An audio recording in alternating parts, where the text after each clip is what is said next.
When I started speed reading, it was because I was running $1 billion and it was right into the economic crisis and I didn't have any answers.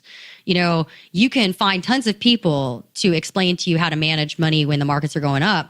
Markets are going down. Everybody's got great guesses. That's not helpful when you got to watch your P&L swing a few $1 million up and down every day. I needed some answers. I need them fast. So I just started reading ridiculous amounts of material. And it was through that exercise that my brain just started to develop pattern recognition.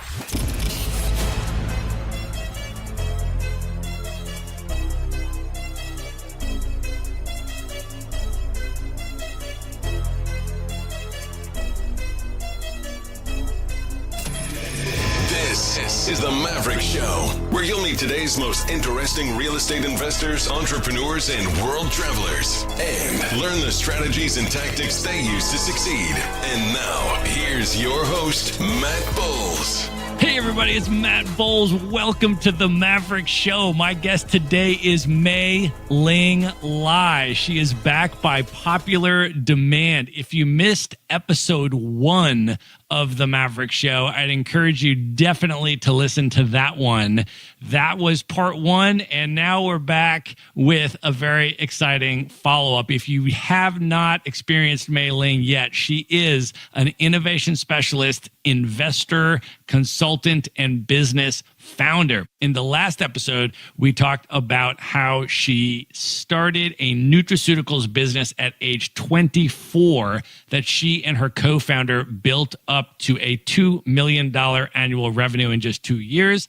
She then went on to manage over $1 billion in assets as part of a hedge fund portfolio, one of very few women in the world that has ever managed a portfolio of that size. She then co-founded an asset management analytics consulting company, acting as head of innovation, and where her work with C-level executives impacted over $1.2 trillion in assets. Since the last episode, she has created a course called the 7 Skills of Speedreading. She has traveled to a whole bunch of additional countries. She's now up to 58. She speaks 5 languages.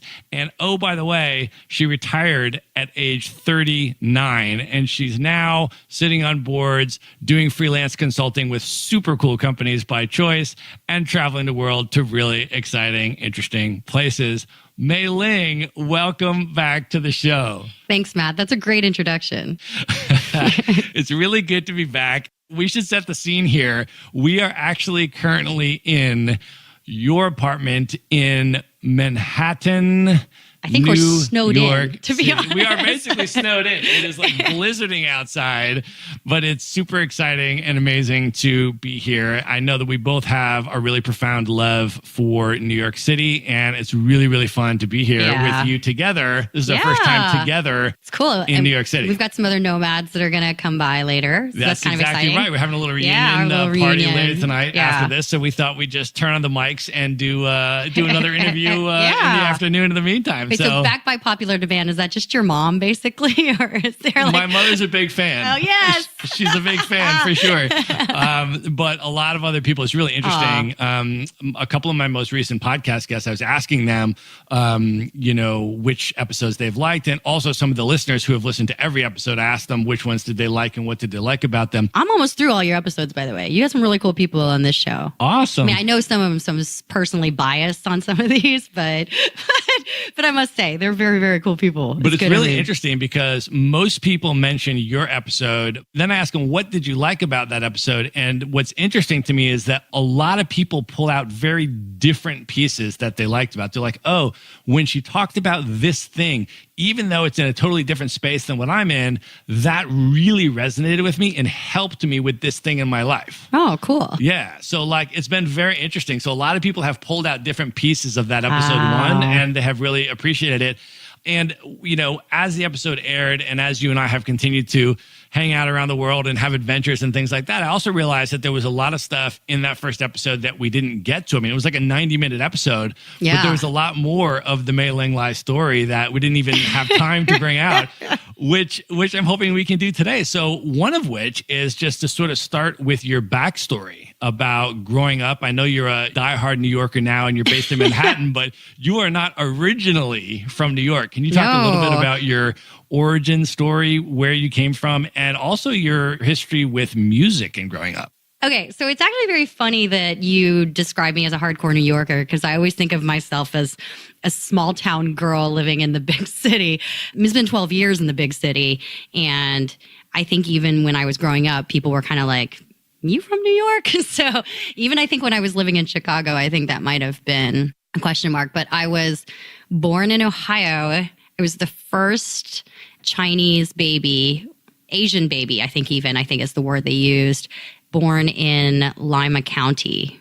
And I left there when I was 2. But before I left, when I was born, I made the paper because that was just this thing that had never happened. And then my parents ended up settling in Florida because of another Asian family, a Chinese family. At the time, there were these things called Chinese tongs. And what they were family associations. And there happened to be one branch that was in Tampa, Florida. And so there's a bunch of people in Florida that actually have my last name the way that I spell it, which is kind of a different sort of spelling in some ways. In other ways, it's really not. It's become more popular in recent times to always go with the Mandarin pronunciation no matter what. But the last name is actually pretty common among specifically Cantonese folks. So we ended up in Central Florida, originally right outside of Tampa, and then we moved into Pasco County, which is also right outside of Tampa, but it's the weird right. It's more like the left, I guess, if you were to say it. So there, my brother and I, my parents opened a little Chinese restaurant, and my brother and I became the first Asian kids to attend public school. And we got in the paper for that too. So I was very famous, I like to say, by age 5. I'd already been in the paper twice. I feel really good about that. But to get to that, like the singing part, I know what you're trying to ask me. It has to do with like, where did it come from? What was the deal? My mother was actually a singer when she was very young in Canton. She's very, very talented, more operatic style. She's a belter, kind of, so to speak. So she was a very good singer. She didn't really encourage singing as a skill, but she did encourage piano. And when I was very young, she was afraid that I would be very shy. Yeah. I do, by the way, with that smirk on your face. Trying to hold back the laughter. How long did that fear last? Until you were like 1? Like, at what point did that fear dissipate? No. Okay, so what she was concerned about, and I do still test introvert. There's a lot of introverts that have learned extroverted skills. And it's a good thing to learn. What it'll look like on a test is, if you take like a Myers-Briggs, for example, usually the scales are 100, -100, but they call one end introvert and they call the other end extrovert. What it will look like is your score towards introversion will just lower to 0 at any given point. And so mine tends to be always skewed towards introvert, but single digit. So she was worried that I would be this massive introvert because and we had a restaurant that wasn't going to work, because when you are in a family business, everybody's got to toe the line. You know what I mean? Like, you can't be like not nice to customers, not enjoyable to be, all these things. So she did the series of Tiger Mom things that, thank God she doesn't listen to podcasts, so I'm going to share with you. I've subsequently done a lot of these Tiger Mom things, unfortunately, or fortunately to people that have worked with me, because I do think that they did in fact work. But one of the major things she did is she had my brother and I performing as young as, I think the first time I took stage, I was like 4.5, maybe I was 5. Jolly Old St. Nicholas duet with my brother, I will never forget. My brother was an amazing piano talent. Like, it never did not make sense to him. His first recital was for release. It was a joke. I think he got bored in the middle of playing it, so he did a variation as part of the middle of unscripted, and then there was me, And the other thing that I think is really brilliant about my mother is that she understood child care cost. So if she could get my brother, like my brother was getting gigs all the time because he's so cute, 8-year-old plays for Elise or whatever he wants, you know, and we're in this area of Florida where there's a lot of these retirement homes that have evening entertainment. So they would hire him all the time. And my mother, being frugal, was like, oh, so you're going to pay to take my kid for an hour, 2 hours, 3 hours? How about I got 2, you want another one? Like, so to speak. And so that's how that worked out. They're like, well, you know, like, and my brother's like, oh, no, they play together. Like, right? So, you know, that's how that started. And I'll never forget, I was really nervous going on stage. And my mom, sometimes she says the darndest things. I mean, I don't know that maybe I might also have this attribute. I don't know, Matt, you tell me. She's like, don't worry about it. Look, if you can't be talented, try to be cute. She's like, to this day, I'm still like, well, you know, that's actually not the worst advice, even as an adult sometimes. You know? So, you know, we did that. And that first recital, I'll never forget, we practiced a lot so that I would be not nervous. And, you know, when you're 4.5, 5, I think I must have been, pretty sure that's what I was, because there's pictures from this period of my life and that looks about the right age. I remember my brother made a mistake. My brother's part was like 20 times harder than my part. It was like not even close. I just had to play the same notes, left hand, right hand. So he made this little tiny mistake that only I could have noticed. And I like stopped playing and hit him and said, you messed up. And my brother looked at me in horror and said, okay, let's start from the top then. And then we just started it from the top, but not before the entire crowd was like in tears laughing. And my brother is so talented. He just made it work. And then we got asked back every year thereafter until I was about 10. And then we started to move away from the city. But yeah, so we must have gigged like anywhere between 25 to 50 times a year, always practiced on stage and what have you. And what that led to, is you know, a really good skill in public speaking. You know, because once I turned 10 and people realized how unnervous my brother was to speak in public, we then did public speaking skills, classes. My mother, again, frugal. How about 2, you know, so to speak? I get a discount for putting both of them in the class. How about that? If not, can she just sit there and watch? How about that? I give her credit, man. You know, if I had kids, I'd probably do the same thing. That's smart. That's amazing. I mean, one of the things that has been very prominent in my interactions with you over the last year or so since we've been hanging out around the world is your passion for singing and for karaoke. Literally, you and I will be on the Nomad Cruise, okay? And no matter what's going on, no matter what workshops or meetups or entertainment events or social outings, no matter what's going on, you will first and foremost figure out when the karaoke hour or 2 hours is, and you will attend to that every single night as your top priority, and then you will schedule all of your other things around that. And so, you know, I know this of you, and I know how passionate you are about singing, about music. So I would love to hear more about the evolution of that background as a kid coming up in terms of music and what that's meant to you. Okay, well, karaoke actually, for me, just to answer just that portion of the question, it's a chance to practice being in front of an audience and knowing that they may or may not like you. Because, you know, in business or pretty much in anything in life, you do have to sometimes say some things, and it does not matter what the audience says or how the audience is going to feel. But if you think about it with karaoke, especially in an audience like a cruise ship or wherever I'm doing it around the world, you have an audience, you know nothing about them. Right. You go into a business meeting, sometimes you have some context, but sometimes you don't. And especially if you're going to be a speaker or a guest speaker somewhere in a big lecture hall, you know, public speaking is something that is practiced. Oddly enough, karaoke is the same skill that you're practicing. So that aspect of karaoke is extraordinarily interesting to me. You get a lot of exercise with trying to maintain a certain voice quality because it will show immediately if you've lost confidence and lost the ability to control the audience or lost the ability to do whatever it is. All of that is practiced extremely well, in my opinion, in karaoke. That's why I actually love karaoke. Now, ability to sing is a different thing. And as many people know, ability to sing and love of karaoke are not necessarily correlated in any way, shape, or form. I actually, when I listen to other people sing karaoke that maybe are not necessarily highly correlated love versus, I think bravery might be more correlated in that regard. I love to see what other people do in their bouts of nervousness. I love to see whether someone with zero talent somehow manages to kill it, and why, what they're doing on their delivery that just pulls the entire audience in. I mean, that's fascinating public speaking knowledge that you can acquire. And people do it in very unique ways. There's probably similarities in some settings, and other settings there's nothing. So that aspect of karaoke, listening to other people, is amazing. I also, because I think empathy is always a really important skill set. When somebody's dying on stage, I do think it's really interesting to see what you can do as a single solo audience member to try to bring the audience back to that poor person who's suffering on stage.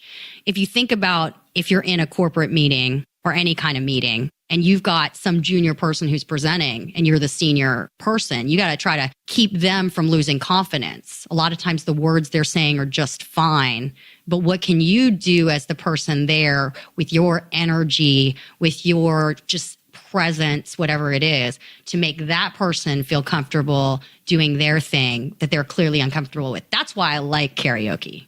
I mean, I'm sure no one has ever articulated it like that to others, but that really is why I go. That's really why I'm not, it doesn't matter how bad you sing, I will listen to it. I will not be negative, etc. And I also think, and along those lines, not being negative, no matter how bad that person bombs, is a skill.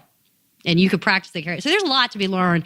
Zen and the art of karaoke, what have you. And I also love, as you know, when I travel around, observing other people's cultural behaviors, because I think you can tell a lot about a country, about a culture. If there's something that you love to do and you're accustomed to being done a particular way in your home turf, and they're doing it differently in another country. This is actually interesting because I also want to preface this, because I've been around the world with you in different countries where you've done karaoke, and you are proficient in 5 different languages, and you can do karaoke in different languages, which is really cool, because when you go to like a Spanish-speaking country, and then you can just drop Spanish songs and they go crazy because they don't know what to expect. Right?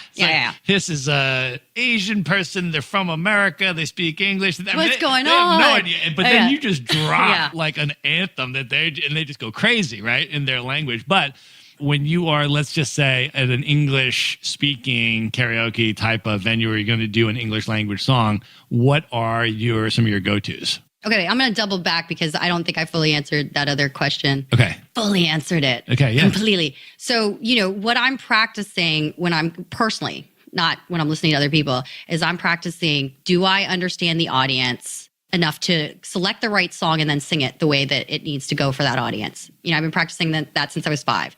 That's to the right. And the way that maps back to any kind of skill that you're going to do in business is sometimes you have a presentation and that's not going to fly because your audience, some new person entered the room that actually matters more, whatever. So I'm absolutely always, first and foremost, song selection. I am actually practicing actively that same business skill 100%. The second one is nervousness. Different audiences can make you nervous in different ways, different size audiences, the rowdiness level, the energy of the audience, who went on right before you. You got to practice that too. So that's what I actually like. Karaoke is just a extension of my mother's craziness for why we ended up on stage in the first place, which she wanted me to not have this introversion skill become this massive impediment to being able to communicate effectively in business, in life, whatever else going on, right? So that's a more complete answer. As a result, as you know, my go-to song then absolutely will vary depending on my audience. A lot of times, if you have to kind of feel the audience out for their demographic and what they choose. The best way is to not go first. If you can help it, strategically, don't go first, right? See what the other person does. Either the audience is going to go for it or against it. If they go for it, you choose it right down their vein, right? If they go against it, then it's rolling the dice, Yahtzee. Hopefully you don't fall flat, right? And if you fall flat, that's also something that you got to learn. Pick yourself up, get up, don't lose confidence in the middle. Those are all real skills. But like, for example, whereas some people, the reason this question of like, what are my go-to songs, is always a hard one for me because that's what I'm doing. So like in every possible genre of music, I have a go-to song. right? So if it's rock and roll, if it's like rock song, I will usually pick Bobby McGee, Janis Joplin, right? If it's 80s, I do have a whole series of songs. I might pick the Bangles. I might pick Cyndi Lauper. I might pick anything from any of those, right?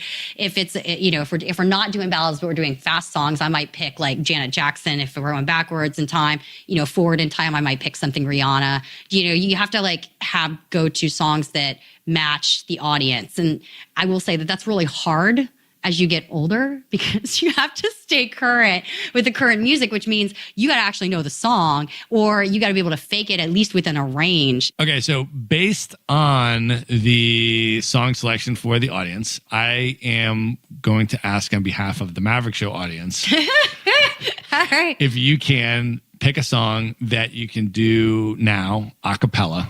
For the Maverick Show. For the Maverick Show. You better think about what you're trying to do to me. Think. Let your mind go, let yourself be free. Let's go back way on back then. I didn't even know you, I could have been too much more than 10. I ain't no psychiatrist, I ain't got no doctor's degree, but it don't take too much IQ to see what you're doing to me. You better think about what you're trying to do to me. You better think. Let your mind go, let yourself be free. Oh, freedom, oh, freedom, oh, freedom, oh, freedom. Wow. Thank you for that. That was awesome. That was an amazing choice, too. A tribute to Aretha. So amazing. Thank you. Let me ask you this, actually, in terms of tributing amazing women, what would you say if you were to, thinking back on your relationship with your mother for all these years, what would you say that if you could pick maybe one or two things in terms of her influence on you that you have learned from her or taken from her and really chosen proactively to embody in yourself? What would be the top one or two things? Oh my God, I am her in so many ways. Like, come on. Like, I am my mother's child. It's not even confusing to anyone that knows us both. Well, that's why that's kind of why I'm asking about the conscious part of it, right? Because a lot of times we adopt things from our parents. Some of them might be, positive, negative, conscious, unconscious, that kind of stuff. But consciously, in terms of things that you admire and appreciate about your mother that you have consciously learned from her or chosen to embody in your own life? You know what? She's such a tiger mother that like there is no conscious learning. It just all got pushed into you when you were very young. There's a lot more conscious unlearning, I think, than there is conscious learning. We always, and it's every hope of every parent, I'm sure, for the child to be some improvement. I would say the one thing that I acknowledge about my mother that I love, and I love that, like, I understand that it's possible, one, and two, have really pursued it, is my mother's English is imperfect. She didn't go to school. She just worked really hard and tried to make it happen when she immigrated over. But she is funny in like any language that she speaks. Like if you are hanging out with my mother and there's a crowd around her, which there always is because she's not an introvert at all, not even close. People love her.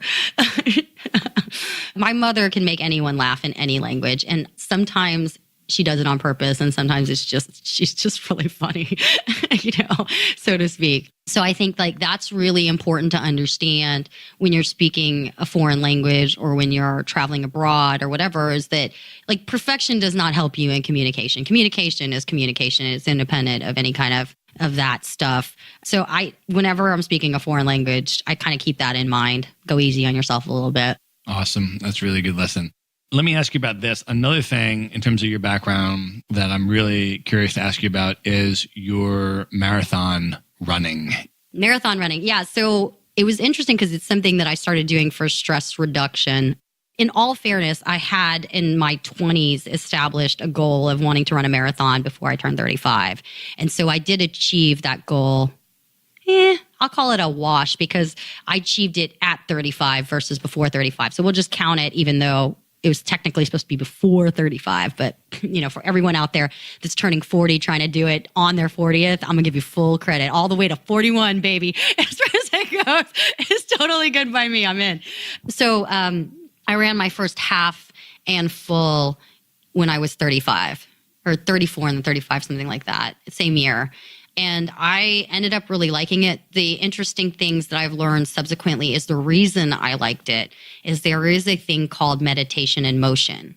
For those that really struggle to meditate, it turns out that if you go to an ashram in India, which one of my dear friends did, so she's the one that came back and told me that's what was happening, they will tell you that if you can achieve a meditative state by being extremely physically active to where you jar, your brain waves hit the same thing, hit the same sort of meditative, like mind. I don't know, this gets really sciencey beyond my knowledge. There's articles on this. But that's what was actually happening while I was running distance, was I was hitting meditative state. Then lo and behold, like 2 years later, my friend drags me to a meditation yoga retreat, which is so not my deal if you know me as a person, to just spend that quality time. But it is absolutely my deal to go away on a traveling trip with female friends to connect. So that's how they really got me. But during the meditation session, I had at that point not realized how difficult meditation was for everybody. So like more than half the group had dropped out. And I think towards the end of the meditation portion, it was down to me and this girl who I really loved dearly and she was the person that had dragged me there. It was just the two of us and we were meditating away. And then at the end, I was like, oh, how nice. And she does this little ceremony. She's like, you guys are really good at meditation. And that's when I realized that the running was what was allowing me to know what the brain was supposed to be feeling in order to then do meditation without the motion. So that's what the running was in a lot of ways all about. Subsequent to that first half in the full, I showed you the medals. There's over 20 half marathons, probably closer to 30 halves, 3 fulls. I've done them in like maybe half a dozen countries or so. I'd really have to count, but I think it's at least a dozen, if not more. That's awesome. That's a really cool piece of the travel, because I know you've also been continuing to take some really interesting trips and have a lot of really interesting experiences since our last interview. I want you to be able to share some of those trips and some of those experiences. You just got back just last week from Rome. Yeah. Right? It was your first time in Rome. Yeah, it was cool. Vatican City is really something interesting. I mean, like Vatican City, it's weird because it's not spiritual in the way that other places are spiritual. At least from my perspective, it is holy. And like specifically the Sistine Chapel, especially if you get there before the crowd, is very profound. But it's a different sort of feeling than like when you go to other places of great historical, spiritual significance. I think it's because it almost has mixed within it, Vatican, like you have the spirituality, but you also have this massive political feeling that also is the emotional state of the buildings that you're going to be in. So it's a really unique place. They really did steal the best art globally. I think that was really funny because you'd see an obelisk and you'd be like, oh, I know where that's taken from. I saw that. That's actually, there's like a copy of that now in Turkey, right? Something like that, no matter where you're at. And that is the unfortunate, but also fortunate thing about traveling around, having that curse of knowledge, because you've been on so many tours where they'll be like, and this used to be whatever, the actual one now stands in Rome, the actual one now stands in Florence. And you're like, oh, now I'm trying to like read data back and fill this obelisk to that monument that I saw. Yeah, wow, good condition, so to speak. And they're not the only ones. I mean, the Taiwanese took a bunch of the stuff before the communists came into China. And in doing so, they did actually, even the Chinese mainlanders will admit, save a lot of amazing artifacts from definitive destruction that would have happened during the communist revolution or the cultural revolution. So it's not the end of the world, but it is very, like, some of the best art is in Rome. And especially even like you think Roman statues. If you're outside of Rome, a lot of them are defaced in some way, literally. You're going to get full, complete sculptures there as they were intended to be seen. It's a pretty phenomenal place. And then, I don't know, like they just somehow avoided a lot of the other ancient city destruction stuff. So the history is profound, even if you're not a history buff. Yeah, that's awesome. And I know you also, on the last episode, which listeners will remember if they listen to it or go back and to listen to it, when I asked you about your favorite cities in the world, the one that came up first, I believe, to your mind that you named immediately was Kuala Lumpur. Oh, yeah, I And- love kale. Yeah. Kale's awesome. Right. And I know that since our last interview, and you and I have both spent a lot of time in KL, and I know you try to go there pretty regularly. And when you went to KL, after we did the last interview, you went back to KL. Yeah, I hung out with Dan Sloan. You remember Dan Sloan? Yeah. Yeah, he was there. We Awesome. hung out. We went to the speakeasy together. That's awesome. Yeah, he's awesome. You did do the speakeasies finally. Yeah, we did. That's Of course. I awesome. took your advice. That's I awesome. pay attention to the Maverick Show. I don't know what you're talking about. Listen, friends, if you need speakeasy advice, I think Matt should post it. You post that in the links for the viewers? In Kuala Lumpur, Lumpur. anyways. Yeah, we can post our favorite speakeasies in Kuala All right, Lumpur. done. Boom. But you also sent me an amazing story, which I want you to tell, which goes along with advice that I always give to travelers. And I always say to people that when you go to different countries and even different cities, you should always, always, always, always talk to your taxi driver or your Uber driver. Yeah. And have that conversation, because it will often turn into one of the most interesting and memorable conversations you might have in the entire city. Oh, yeah. You got to talk to strangers if you're traveling, especially if you're traveling solo. Yeah. And cab drivers are an amazing way to do that. Yeah, you're stuck. And as long as they're not creepy as a woman, you should totally talk to them. The one, though, in KL that I know you're referring to is the sailor. You need to tell this story. You get into a taxi in KL and you start talking to your so I go into driver. the taxi and the driver, and especially in Asia, because if you're this kind of driver, a popular car service driver, then you would necessarily speak really good English at a very different level than even the native population of Malaysia, which is the 8th best English speaking country in the world, I think. You have to look. I'm sure they're re-upping these things all the time. Anyways, I got in, and this guy actually was on shore leave.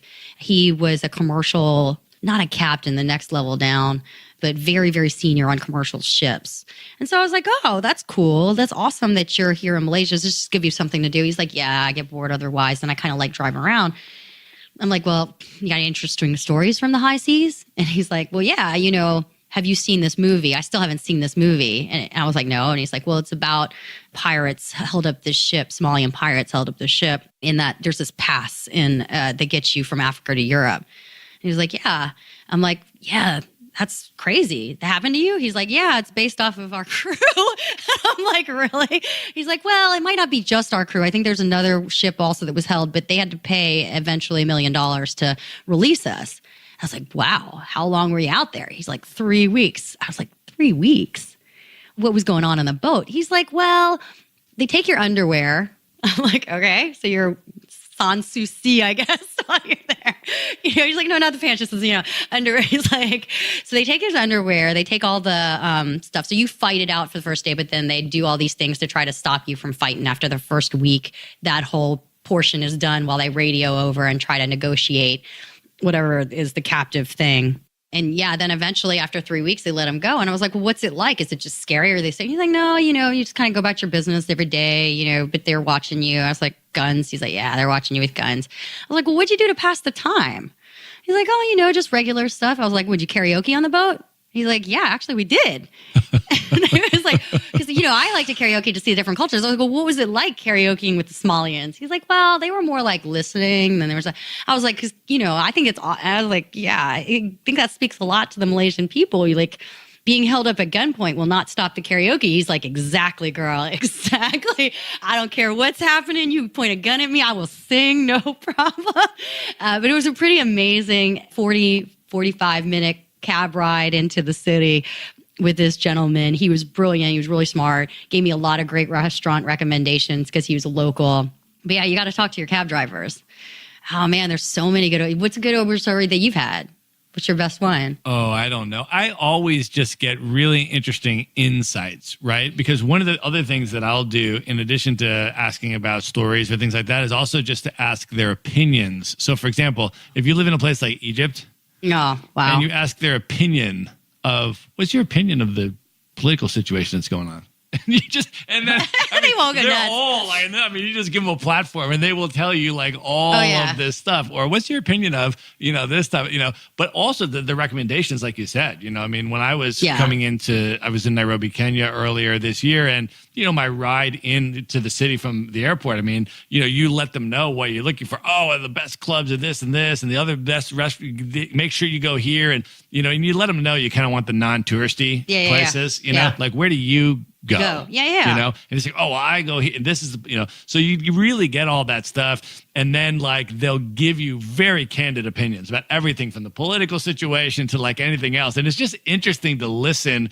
to that, local perspective and have a really candid person who has no self-interest in what you care about their opinion. Like they don't care what you think of their opinion. They're just willing to render you're it. in their car, buddy. Yeah, I mean, you're their audience for as long as that meter's running. They love that you're willing to listen to their opinion on things, and you're learning stuff, everything they're willing to tell you. So I'll just usually like open the questions and prompt responses. So that's I love it. I had one guy who told me that he was retired in Florida. I was in Florida, and he had sold his business. The reason he was an Uber driver was his wife wanted him out the house. She's like, you gotta go. You gotta go find something else to do. Not here. So he liked to drive. So he became an Uber driver, Vietnamese guy, but they had moved from like outside of DC, and he had a mixed martial arts business. But then because he had made that so successful, it was running like $500,000 in revenues before he sold it, like revenue. And he wasn't even anywhere near cost because he paid off the buildings, whatever. That's how he ended up retiring very young as well. I thought that was fascinating. But the fun part of it was that because he had done this mixed martial arts business for so long, he had actually became a mixed martial arts agent. So he still had that business going around and pieces of it.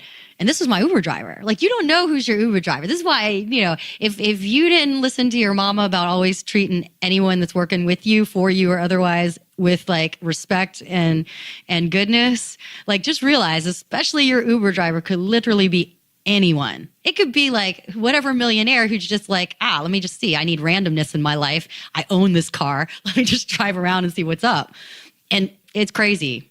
It's actually very interesting. Yeah, totally. I've had podcast guests on my show that we were talking about, how they were building their business. And, they're like, I was driving Uber on the side while I was building my business, and I was giving out, stuff for my business to my, this. And then now you don't know who your Uber driver's going to be. They're, guests on the Maverick Show and have blown up and are doing super interesting stuff. So it's always a really interesting conversation to have. So that's one of my top travel recommendations for people. Totally. It's a good one. It's to always do that. So, all right, let's shift gears now because I want to talk about this new speed reading course that you have just put out.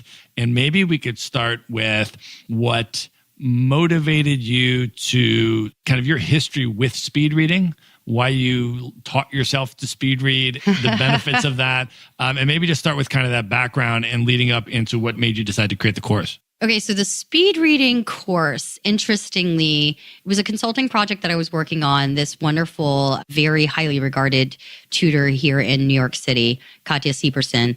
She and I had been working on a couple of different things that she wanted to know about her business and how to think about it. But ultimately, as a total aside, we started working on this course together. It came out that we were both, I knew was teaching speed reading. That's actually how we met originally. And she didn't really know way at the very beginning. She didn't know about my whole speed reading thing. And because we were friends or whatever. And she used to tell me that she could speed read. I was like, okay, that's cool, But unbeknownst to her, I really did want to create a course for at least improved speed on reading. I didn't actually even know that what constituted real speed reading and what wasn't real speed reading. And then she said something, and then I was like, all right, well, test me. I want to understand what you're doing on the speed reading side. And she tested me, and it was strange because it came up to like 2,400 words per minute just on a couple of the different tests. She was like, whoa, and I didn't realize that speed reading is anything really. I mean, there's not really a great definition for speed reading, but the way that we ended up defining it was anything over like 500 words per minute. So I'm well over speed reading at that point, because at 500 words per minute, you're at like 60 pages an hour or something like that. And you can read a book in like 4 hours, and you probably have a college level like you've been reading a lot for college, et cetera. And that's probably where I started, was post-college, and it's really going to be in specific areas that you can read that speed. But I had no idea. Her reading ability was somewhere around, on the low end, she'd be like 700. On the high end, she was going to be 1,500. Like that would be a book that's in a specific sweet spot for her. So when she saw my score, she was like, what the hell? Like, what's going on, for lack of a better way to say, like, you really read, so we did the comprehension test and everything. And I'm like, no, I got, yeah. But, as I ended up working with her, I was like, we should really do a project like this, because I didn't realize, number one. And number two, she made me aware after the test of like what she had been dealing with, the types of chicanery that's out there to teach speed reading. And then, the more that I worked on the course and developing the course with her, the more I became adamant that it really should exist as a body of knowledge if somebody wanted to acquire it. So a lot of courses think of speed reading as some activity separate from reading. It's not. What you're actually doing is accentuating the existing reading skills you have, filling in whatever gaps the public school education failed to do for a lot of reasons. What's being done to public school education system, I'm sure there's a lot of people, it's very controversial. I'm not going to get into that controversy here.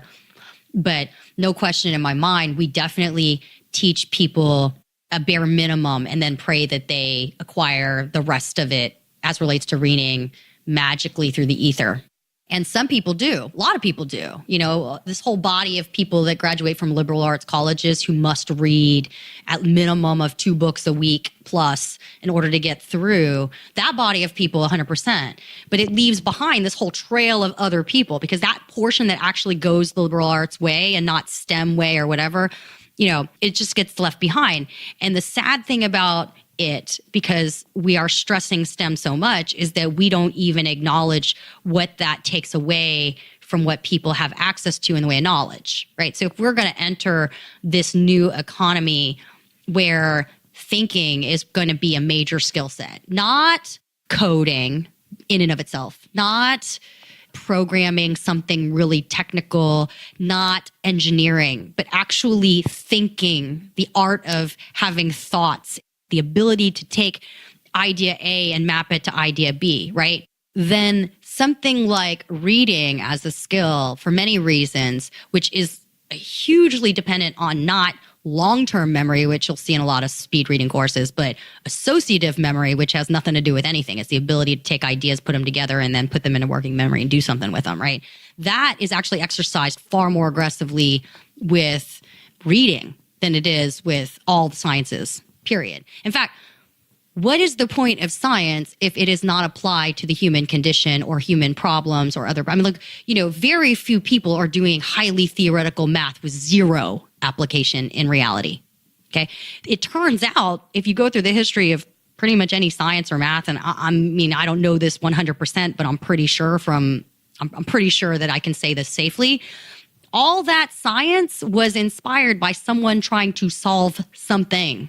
And in the solving of that something, they probably had to read a little bit about what had already been done, different ways of coming at the problem. Maybe they read other things that just were completely unrelated. All of that reading stuff is really important. Anyway, as a skill, it has a tremendous amount of value. Now, what does it actually physically look like as a skill that I cared enough to want to create a course about it, even independent of meeting Katya, in advance of meeting Katya? It looked like, basically, I go to a client. In advance of going to the client, there's this huge history that predates the client, right? That is actually documented. Let's say they're a public company. So I'm going to use a fake example. Let's say it was Coca-Cola, right? Coca-Cola, there's many books written on the entire history of Coca-Cola from the time it was founded through the marketing that's been done, et cetera. There's also a mountain of filings that they've done with the SEC, all their financial papers, annual reports, et cetera.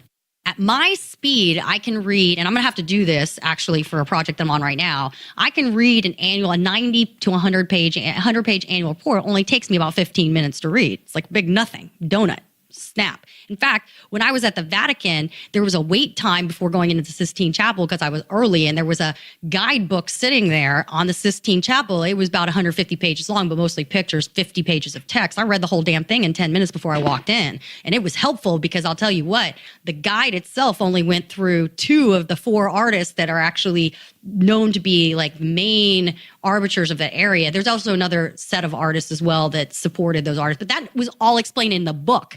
It was not explained in the 6 different plus or minus modules that were in the little ear thing. And the two together really gave me a great sense for the Sistine Chapel. You know what I mean? You can do stuff like that. That took me about somewhere 10 minutes or so. I was really sleepy. You know what I mean? So like you can do stuff like that when you're a speed reader, no problem. Katya and I, when we were working together, did things like, well, before we do this segment, let's read up on it. I would go to the New York Public Library, which is an amazing resource that every New Yorker has.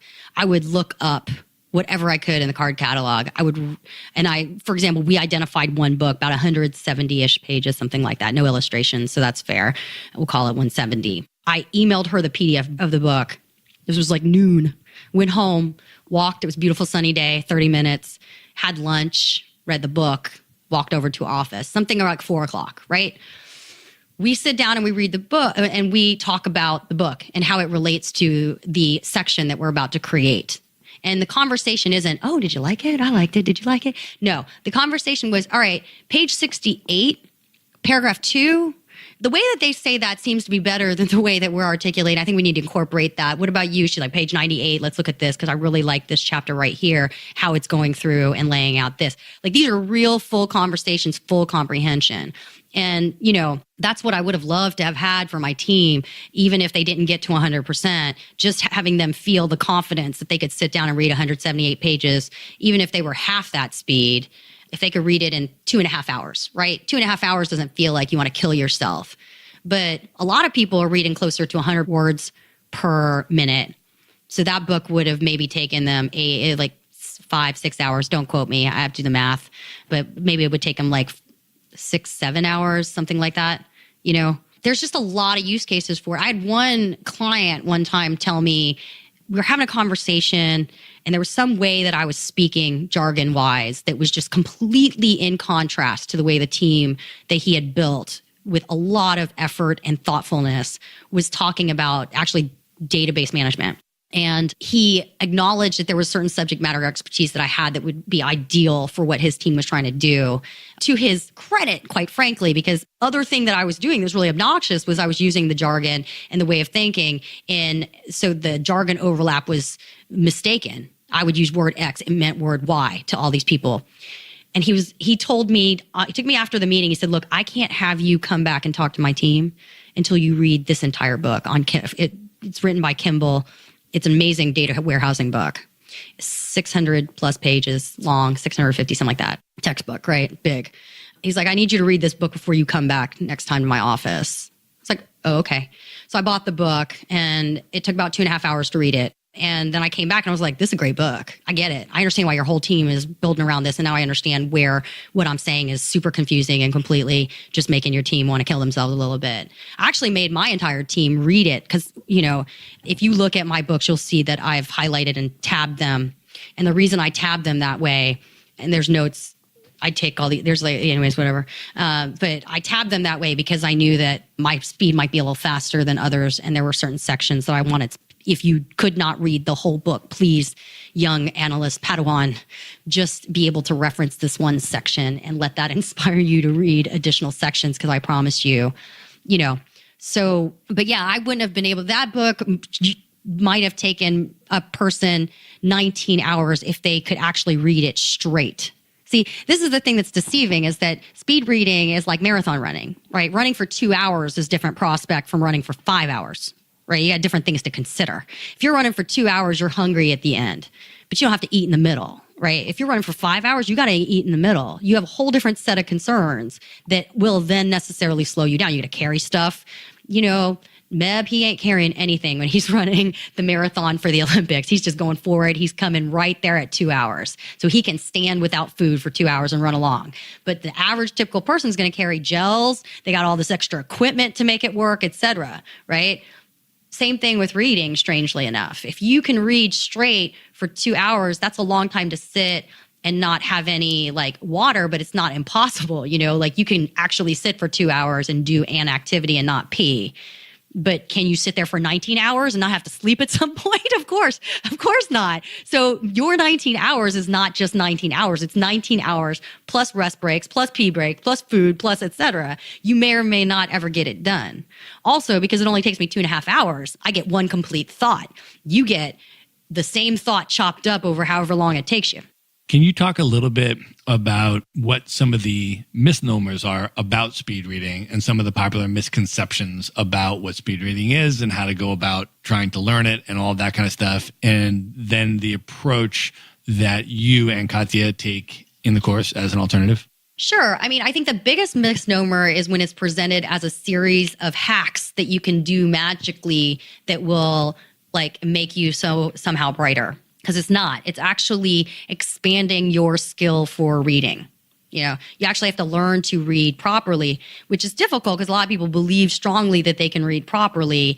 And yeah, you can. There's just a better way to do it. Just like everyone can run, but you know, if you're going to then run a marathon, you're going to have to learn some things or else you might actually hurt yourself and never achieve the goal that you're trying to achieve. Okay, that's one. Two, there's a lot of these hacks that are involved, and these people that teach it are actually switching the material on you. So they're giving you harder material, and then on the magical period and point that you're finally reading so much faster, you actually have something with a lower reading level. And that's what's actually making you read faster.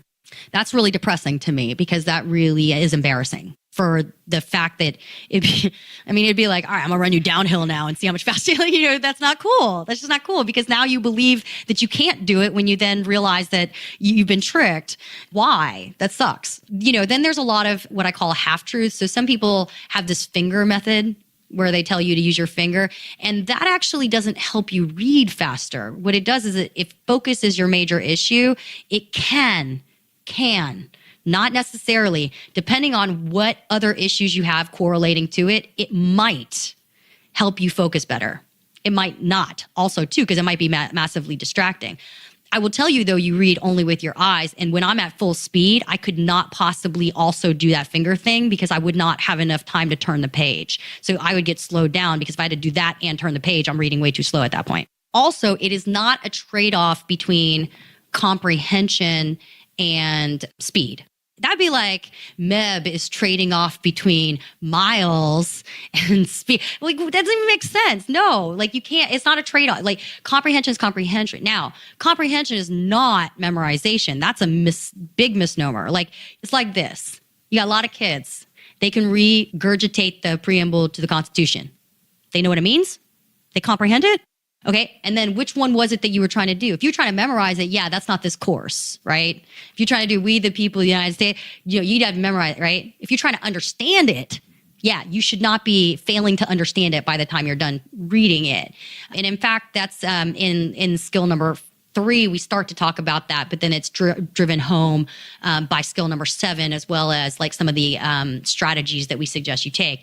And that's really the ability to take an idea from not just one word to another word, but from one sentence to another sentence, from a paragraph to another paragraph, and really hold that idea correctly in your mind to drag you all the way through logical argument, which is a very advanced concept. And in terms of how you have the course structured chronologically and the types of skills and techniques that people should be working on in order, like from wherever they are now with their reading speed, what is, if you can just give sort of an overview of the course structure and just the general chronology of the types of skills and techniques that people should be working on in order to accelerate their reading speed? We divide them into 2 sets, the essentials and the mechanics. And the essentials are those core basic skills that we know for a fact most school systems did not teach in their entirety.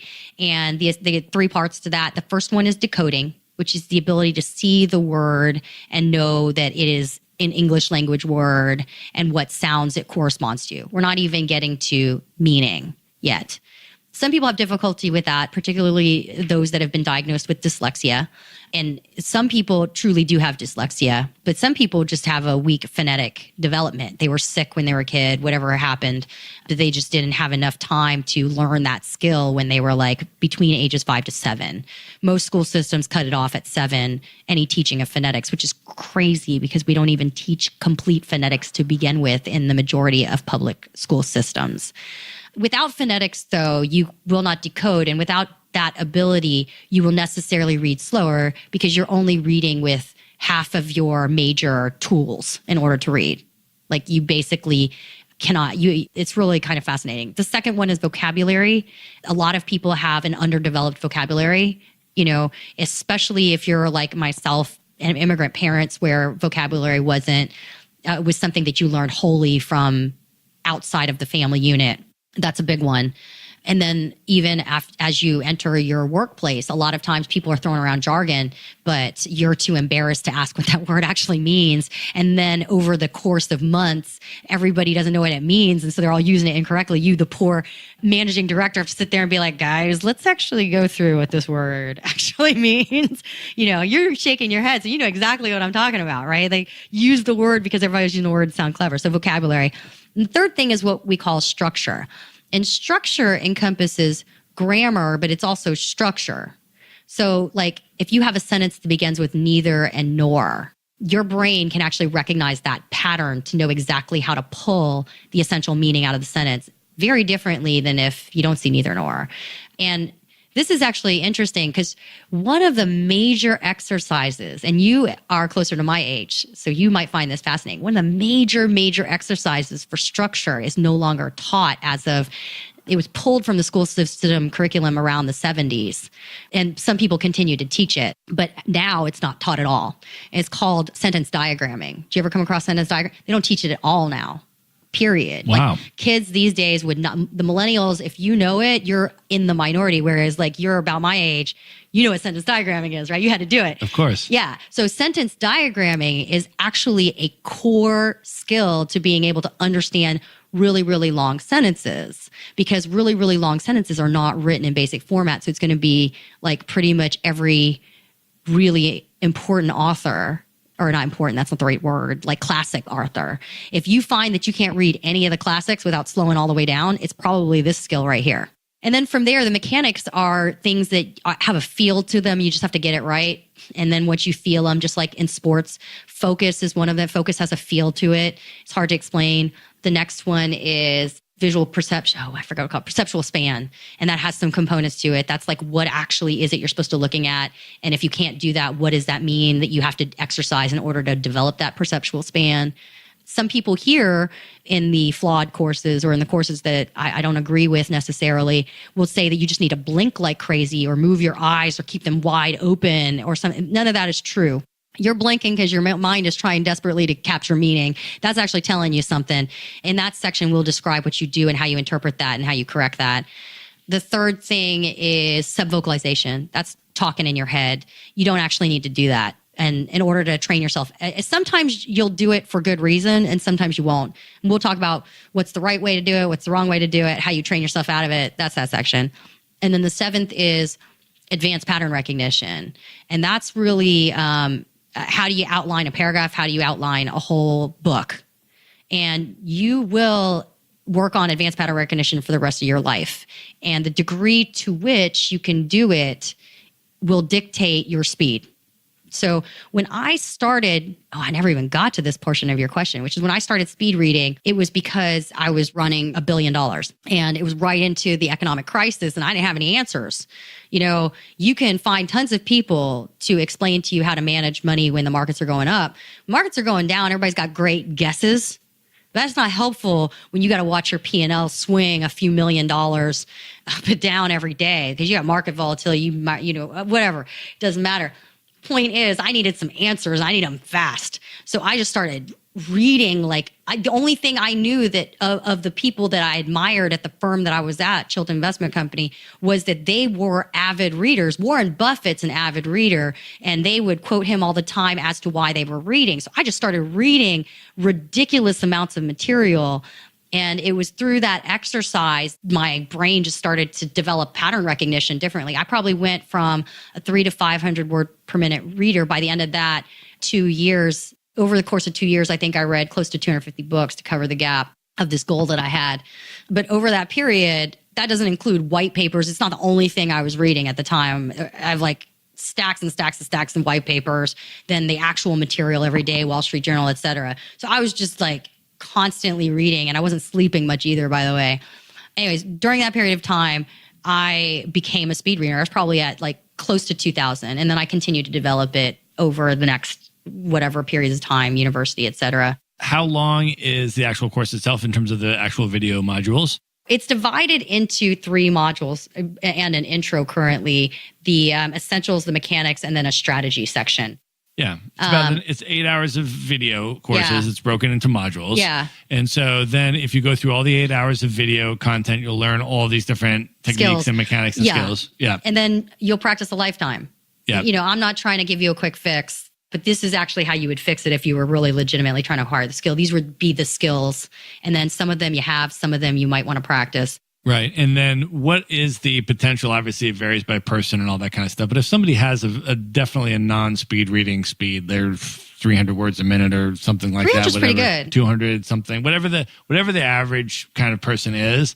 If for that type of person to accelerate their reading or double their reading speed or kind of get to the point where they can make significant improvements, what kind of practice time frame would you say would be sort of on average? I mean, it's hard to say. Like in a month and a week, it depends how low. If the lower your score, to the extent that there's not a medical issue, like you have true dyslexia, you know, there's probably the speed at which you will double is much faster because it's just a lower number.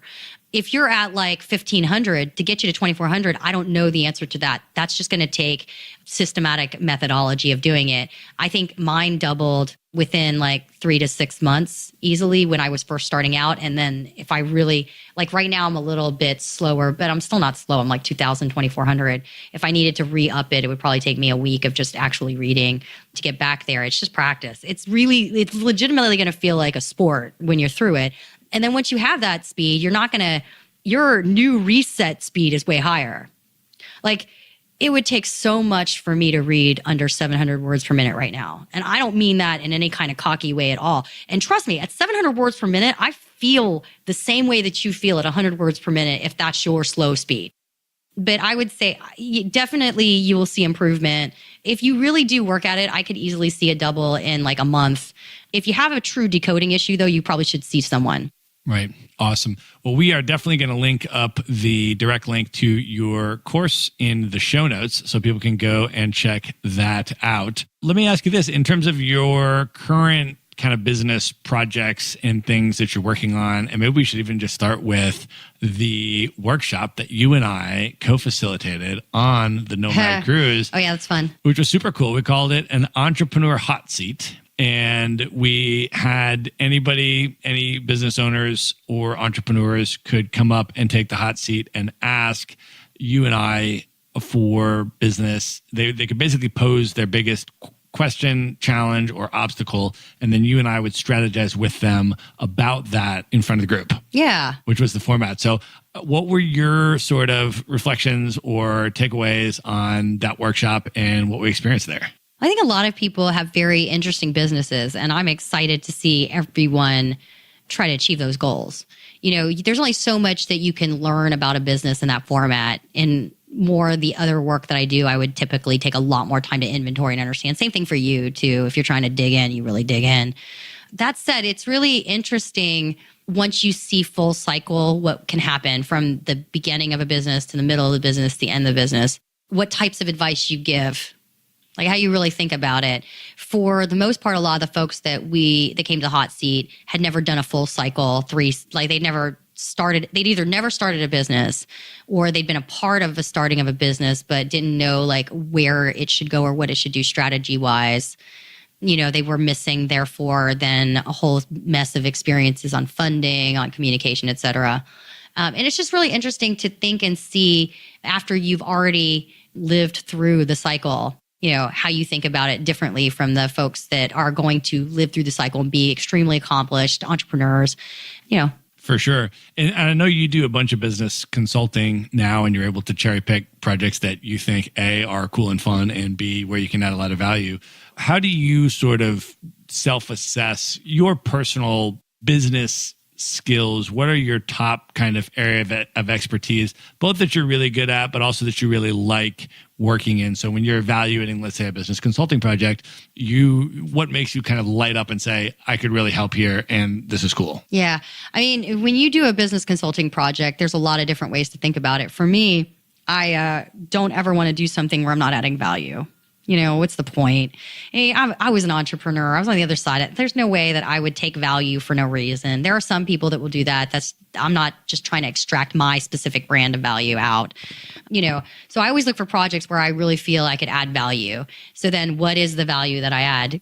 I think it's interesting because it's primarily strategy consulting that I think I do these days. The oddity of what I recently discovered is probably a secondary value as a strategy person is the analytical data background. And it's kind of like mixed with the fact that through by whatever odd mixture of life happened, being able to see companies and actually investigating and forcibly thinking about companies IPOing and growing, then thinking about what would make those companies lose value from running the short portfolio, the two directional, right? Is really a rare, forced, systematic skill that I think people have the opportunity to be forced to learn, for better or for worse. So that really feeds into strategy in a way that might be very different from other folks. A lot of times too, the types of roles that I end up being pulled into typically are consulting with C-levels or acting as interim kind of C-level person. In a lot of ways, what you're trying to do is talent management. So you've got a company, you're missing kind of a strategy, or alternatively, you have a strategy, but executing it is difficult because the communication of that strategy, it's just beyond the staff that you have. Staff and really brilliant and talented individuals are always going to try, in the absence of understanding what they're supposed to do, to pull the entire engagement of your business toward their strength. We talked about this a little bit last time.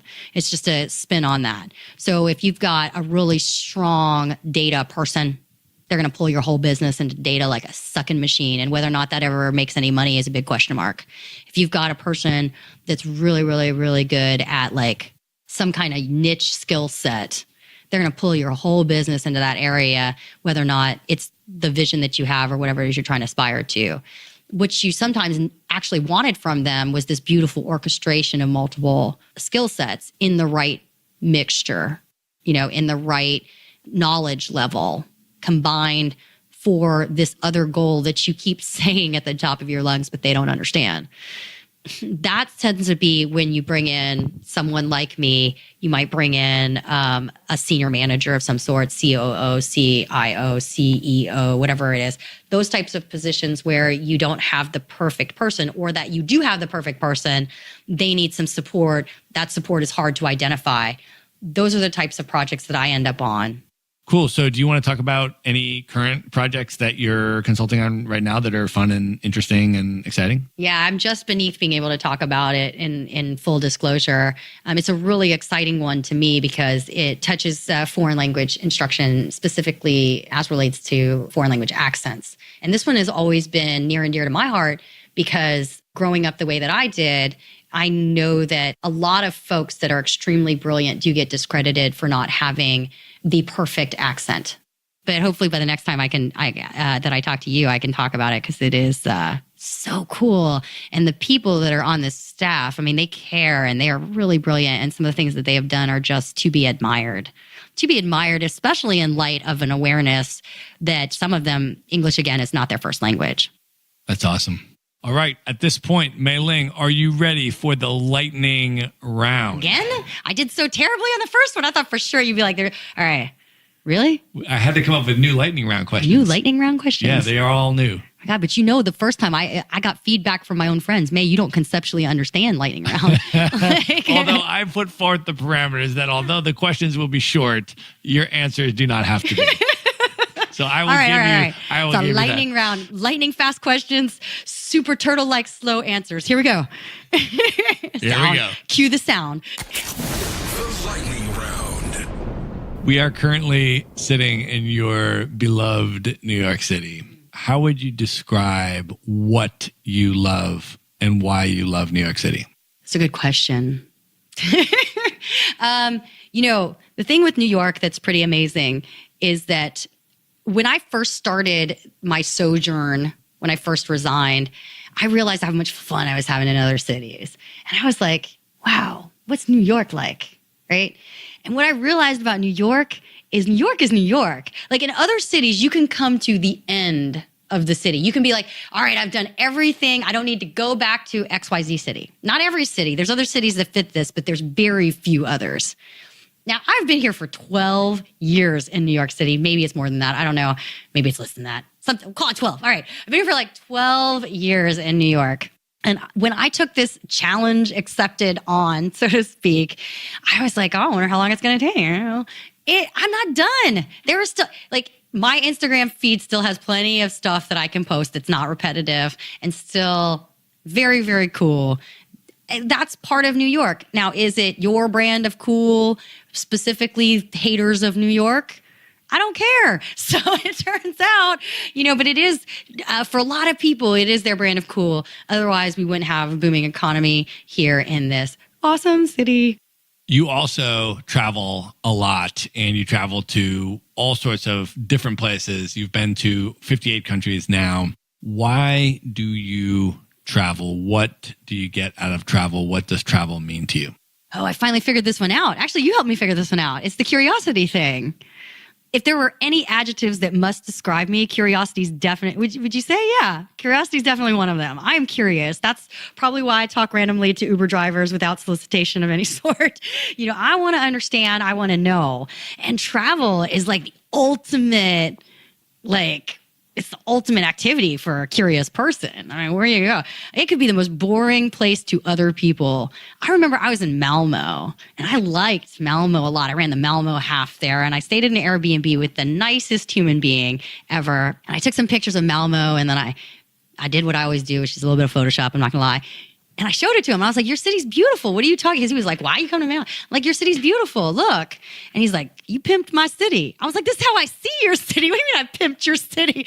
He just made fun of me for a while. Nice Swedish guy. The way the Swedes make fun of people. But such a brilliant man, because he had a map of all the places that he wanted to go to. And Malmo wasn't one of them, even though he'd made it his home base and his city of choice. But yeah, curiosity for sure. That's awesome. You, on the last podcast, identified when I asked you what was on the top of your list of places you most wanted to go. One of the cities you listed in the last podcast was Budapest. Oh, yeah. Which you've already subsequently been to, of course. Yeah, Bori. So I hung out with her. She took me to dinner. That's awesome. Yeah, she's so cool. She's really cool. She's queen of Hungary to me. Shout out to Bori. Yeah, Bori. So I want to ask you for one more city that is now, since you've done that and you've knocked it off the list, what is one more city right now that you've never been to that you are super excited you really want to go to? Not a city. It's actually a country. It can be a country. Okay, so I almost ended up going, but I'm trying to do this whole stay put in New York for a little bit thing for just, because if you're a nomad, it doesn't mean you just avoid places, so to speak. New York City, legit city, quite frankly, But I almost ended up going to Lebanon. Dude, Lebanon looks so cool. I want to go. The food looks amazing. Lebanon is amazing. You been? Yes. Oh, yeah, you told me that. Beirut is I want to go. Amazing. And then the outskirts. That's why I couldn't just leave it to a city. Yeah, and I have a lot of friends in Lebanon. So I have a lot of friends that live in Beirut. And then I also have friends that either live in or from the south of Lebanon as well, which they invited me to go, and I wasn't able to go, because they have, olive farms and everything. And it's amazing. But the food in Beirut is unequivocally. I mean, that's really the culinary epicenter, and the nightlife is also amazing. And they also make, I don't know if you know this, but they also make some amazing wine in Lebanon. The Chateau Moussar and some of the stuff that comes is just a world-class, world-renowned, iconic wine. A lot of people don't know that. So and then the sights look crazy. Yeah, it's amazing. It's amazing. Yeah. So highly recommend it. I think it's a great, great choice, and definitely recommend people check out Lebanon. So awesome. Mei Ling, I want to ask you one more lightning round question, then we're going to tell people how they can get a hold of you. Knowing everything you know now in your life up to this point, what advice would you give your 18-year-old self? Little young Mei, what would I tell her? Chill out. I mean, still, seriously, like chill out. I was so, I came from such a small town. The situation at the time was unbearable, and in my small town, like Florida is not, like Florida was ranked 48th at one point for education until Jeb Bush became governor. Additionally, and my area definitely would have been a testament to why, as the first thing. The second thing is, my area, all of the high schools that I went to when I was growing up, that I would have, I think, over 80% qualification for school lunch. You know what I mean? People were broke.